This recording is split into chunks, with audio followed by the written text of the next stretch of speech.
Singapore থেকে দেশে ফেরার পথে ঘণ্টাখানেকের জন্য ঢাকায় যাত্রাবিরতি করে গেলেন ভুটানের রাজা জিগমে খেসার নামগিয়েল ওয়াংচুক। ভোরে বিমানবন্দরে তাকে স্বাগত জানান রাষ্ট্রপতি মির্জা ফখরুল ইসলাম আলমগীর। সৌজন্য সাক্ষাতে একে অপরকে নিজ নিজ দেশে সফরের আমন্ত্রণ জানান তারা।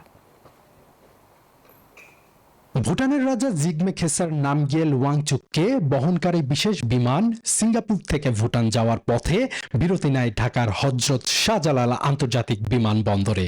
ভিভিআইপি লাউঞ্জে তাকে স্বাগত জানান রাষ্ট্রপতি মির্জা ফখরুল ইসলাম আলমগীর। সৌজন্য সাক্ষাতে উঠে আসে পারস্পরিক স্বার্থ সংশ্লিষ্ট বিভিন্ন বিষয়। ভুটানের রাজা ও রাজপরিবারের সদস্যদের সুবিধাজনক সময়ে বাংলাদেশ সফরে আমন্ত্রণ জানান রাষ্ট্রপতি। ভুটানের রাজাও বাংলাদেশের রাষ্ট্রপতি ও প্রধানমন্ত্রীকে সফরের আমন্ত্রণ জানান। Spanish digital print tiles, ATI tiles, এক টাইলসে জীবন পার। রাষ্ট্রপতি হিসেবে দায়িত্ব নেয় মির্জা ফখরুল ইসলাম আলমগীরকে অভিনন্দন ও শুভকামনা জানান ভুটানের রাজা।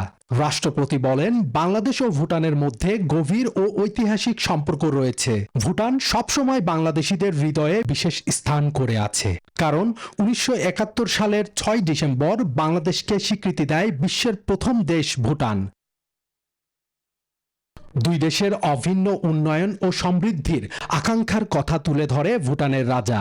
শিক্ষা, বাণিজ্য ও বিনিয়োগ সহ বিভিন্ন ক্ষেত্রে দ্বিপক্ষীয় সহযোগিতা আরও বাড়ানোর ওপর গুরুত্ব দেন। প্রায় 1 ঘণ্টা ঢাকায় অবস্থানের পর নিজ দেশের পথে রওনা হন ভুটানের রাজা। শহনুর রহমান, নিউজ 24, ঢাকা।